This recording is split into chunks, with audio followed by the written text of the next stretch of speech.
Hello friends, नमस्कार। जय Jagannath. Manorama recipe रे आपण मानकु स्वागत करुच्ची। आज मु आपण मानक सहित फूलकोबी रे गोटे नुआ रेसिपी नहीं आसी। आशा करुच्ची रेसिपीटी आपण मानकु निश्चय पसंद आसीबो। जदि ये रेसिपीटी को गोटे थरे बनाया चाहूबे ताले वीडियोटी को निश्चय संपूर्ण देखिए। आशा करुच्ची रेसिपीटी आपण मानकु समस्त को भल लगे सहित गोटे थर आपण माने घरे निश्चय बनइबे। फूलकोबी भी सरिबा पूर्व गोटे थर आपण ए प्रोसेस रे बनै नियंतु। आ पिला माने मध्य बहुत खुशी रे खाइबे। आ वीडियोटी को जदि आपण माने स्किप करिवे ताले जमा भी जानि परिबेनी। ताले चलतु रेसिपीटी स्टार्ट करिबा। मुझे गोटे फूलकोबी नहीं प्रथमे ता नाड़र एमती गुड़िक काढ़ी नवा नाड़ गुड़िक तापर ताकू आमे छोट छोट करी फूल गुड़िक छोट छोट करी आमे काटी नवा। आपण ए फूलकोबी एमती ही गोटे गोटे फूल आपण बाहर कर नेबे। तापर ताकू भल भाबरे 2-4 थर धोई नेबे। फूलकोबी की भल भाबे धोईकी आमे नै आसीबा।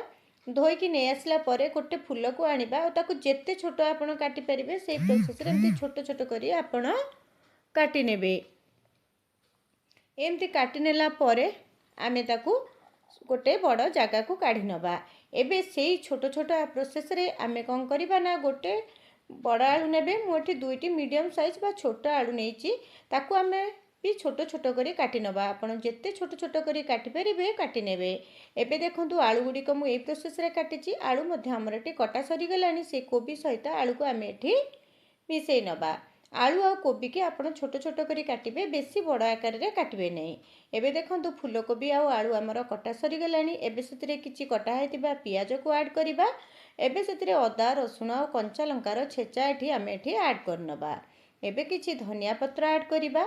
धनिया पत्र देला परे एठी किछि हळदी गुंड, जीरा गुंड, धनिया गुंड आवश्यक अनुसार सब मसला गुंड और गरम मसला गुंड टिके आपण देई देबे। तापरे आवश्यक अनुसार लूण देई सब जिनस को प्रथमे भल भाबरे मिसेई नबा। मिसेई नेला परे एठी देखंतु मु 2-3 चम्मच चाउल चूना ऐड करछि। चाउल चूना आपण निश्चय ऐड करिवे, खाइबा पे बहुत भल लागिबो, पूरा क्रिस्पी रहइबो। सेति पे एठी निहाती रूपे आपण चाउल चूना नेबे। तापरे एठी बेसन मु 3-4 चम्मच बेसन प्रथम रे नै जाउछि। जदि आवश्यक हबो परे मु आ किछि बेसन एठी नेबी। ताको प्रथमे सबु जिनस को आमे भल भाबरे एठी मिसेई नबा। सबु जिनस को देखंतु मु एठी भल भाबरे मिसेई नेइछि। अल्प अल्प तापरे अल्प अल्प पानी दे मिश्रण टी को प्रस्तुत करिवे। एठी मते आउ टिके बेसन लागिथिला, मु आउ टिके बेसन देई ताको एमती बाइंडिंग होबा जाय आपण गोळेई नेबे। एबे देखंतु सब बाइंडिंग हेई गलानी। भल भाबे बेसनर परिमाण मध्ये ठीक अछि। एबे मु सेतरे किछि खाइबा सोडा देई ताको एठी भल भाबरे मिसेई नबा। खाइबा सोडा टिके देले हमर ए पियाजटी पूरा क्रिस्पी रहइबो। एठी देखंतु तेलटी मध्ये हमर भल भाबे गरम हेई गलानी। गोटे गोटे ए फूलकोबी आलूर बॉल्स आमे एठी दे दबा। देला परे आमे ताको एठी हाई फ्लेम रे एपट सेपट करी छाणी नबा।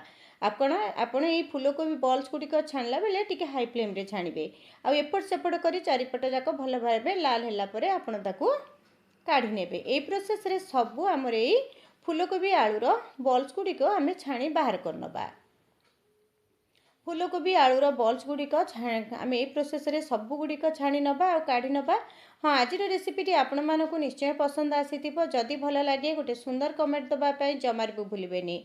देखंतु से प्रोसेस रे सबु मु फूलकोबी रो बॉल्स गुड़िक छाणी नेली। तापरे आमे ताको गोटे प्लेट रे रखि नबा। एबे कौन करिबा, गोटे ग्लास आनिबा। ए बॉल्स गुडी को टिके टिके प्रेस करी ताको फटई दबा बा चेपा कर दबा।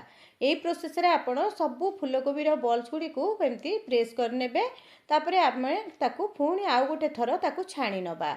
आपण नेक्स्ट थरो जेतबेले छाणीबे गैस रो फ्लेम को मीडियम रे रखिबे और मीडियम रे रखी ही आकु छाणीबे। जमा भी हाई फ्लेम रे छाणीबेनी, भीतर गुडीक कंचा रही जिवो। हाई फ्लेम रे जदी आपण छाणीबे सेमती मीडियम फ्लेम रे रखी आपण ए पियाज गुडी को छाणी नेबे। फूलकोबी रो ए पियाज रो रेसिपीटी आपण मानकु केमिति लागला निश्चय कमेंट करिवे। आ जदि आपण माने आकु प्रस्तुत करथिबे मध्य कमेंट करी जणैबे। आ गोटे थर मु आपनको रिक्वेस्ट करछि ए रेसिपी को गोटे थर निश्चय ट्राई करंतु। बहुत सहज कम समय रे मध्य हेई जिवो। आपण देखंतु सब ए प्रोसेस रे मु सबु पियाज गुडीक प्रस्तुत कर नेछि। एबे गोटे भांगी कि मु आपण मानकु देखौछि पियाज गुडीक केमिति हेइछि। आ बहुत टेस्ट लागुथिला। आपण निश्चय गोटे थर ट्राई करंतु। आ ट्राई कला परे ही मते जणैबे। एबे मु आपनको भांगी कि देखौछि। देखंतु पियाज गुडीक केते सुंदर भाबे क्रिस्पी बा सहित भीतर गुडीक मध्य भल भाबे सिझी जाइछि। एबे आमे सेतिरे किछि पियाज देई दबा। आ टमाटो सॉस सहित आकु लगे खाइले खाइबा पई बहुत भल लागिबो। रहउछि नमस्कार, जय जगन्नाथ।